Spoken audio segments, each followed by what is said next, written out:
Game is this for you, playing that kind of opponent, obviously fairly close to home? Um, I don't think it's, I guess, any different than any of the other big games like our Big Ten games that we have. I mean, it is close to home, so I have family coming to it, but they make their ways up to the big games we have here in Columbus as well. But I don't know, I feel like it's just another big game at Ohio State, and we're going to prepare hard for it and make sure that we're ready when kickoff comes. How ready do you think you guys are for this? What do you mean by that? How much preparation did you get? How much did you grow from the first two games to be ready for this kind of game?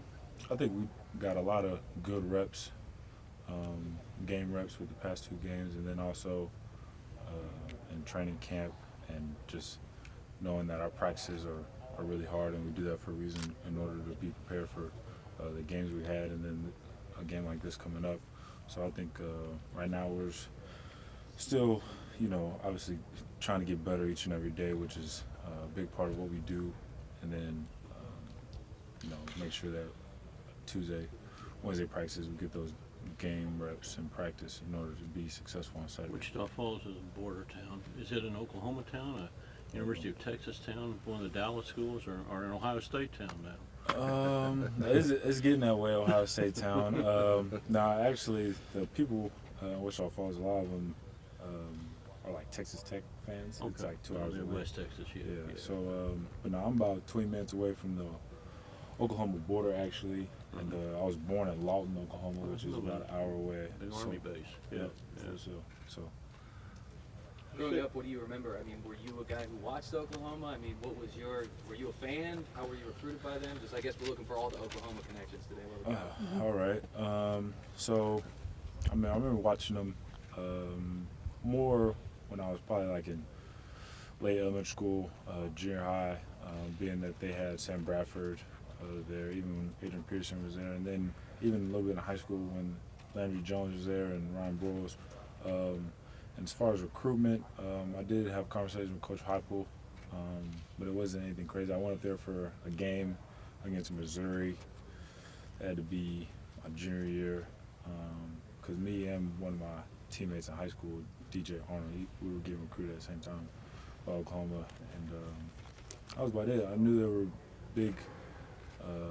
They had great history at Oklahoma as far as the national championships they won, and just having great players go there and come out of Oklahoma. But I think I wasn't connected to them really as a fan. I guess I did enjoy watching them play, but You know anything about the Wishbone era and Coach Switzer and those guys? I did. Holloway? I did get a little bit of that watching a couple of 30 for 30s. So I'm a little familiar with it. Hey, JT, have you spoke to Coach Herman yet this week? Plan to do that? Yeah, me and Coach Herman, we talk on Monday nights, kind of just to see how he's doing. I know he's getting up there with top dogs now. He's head coach, but I call him my high school coach, Coach Gar, on Mondays, and I'm gonna talk to him tonight. We might not even. Pretty sure he's gonna tell me a little something about Oklahoma, but when we talk, it's more just how you do in life, not really much about football. You're going to ask him about football this week, I would imagine, a little bit. Absolutely. What kind of, obviously, without getting into game plan specifics, but do you ask more about maybe what him and his staff saw in preparation, or what they were maybe able to do in the game? Or both? I'm probably going to ask a little bit of both, just because, with their approach, they were going off of last year's, basically, tape being that was first game, and then definitely as far as like in-game adjustments being that was first game and what they were able to see and execute, so things like that.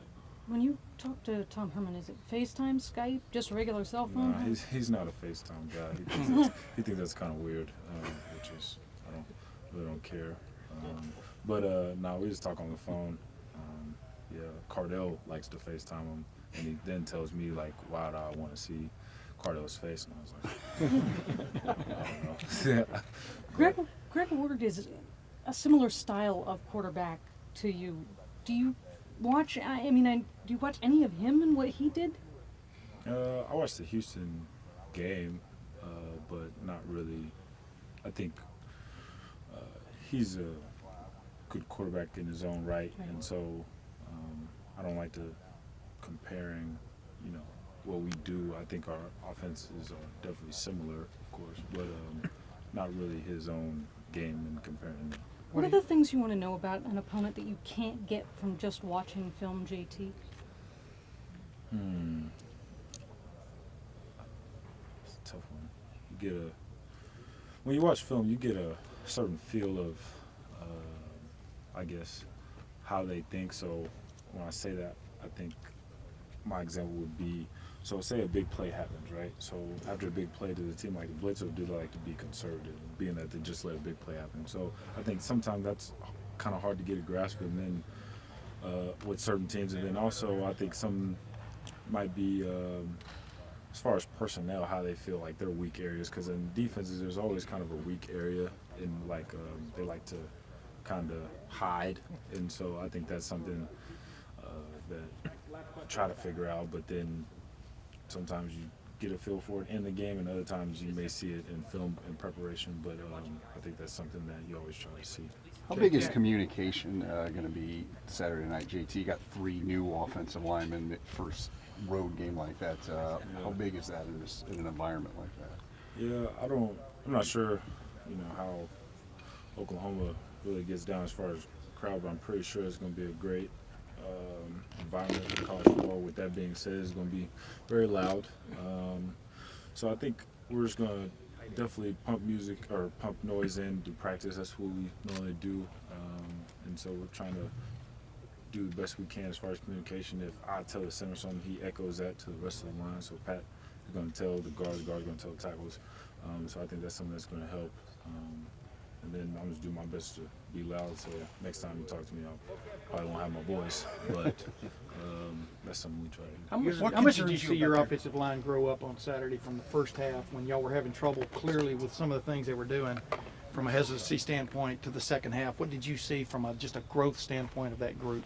I think just being mature and understanding that happened. So like us having a bad half that happened, and it wasn't just them, it was all of us. A lot of myself, I could have helped in that. So with that, just kind of taking ownership for their jobs, and then going out there and learn from those mistakes, or just get a better understanding of the adjustments that we have, and then go out there and executing them. So I think it was really good on our offensive part, is just being that nobody was really pointing fingers and saying who fault it was, and none of that was happening. It was just like, hey, everybody take ownership in their job, and let's go out there and have a better half.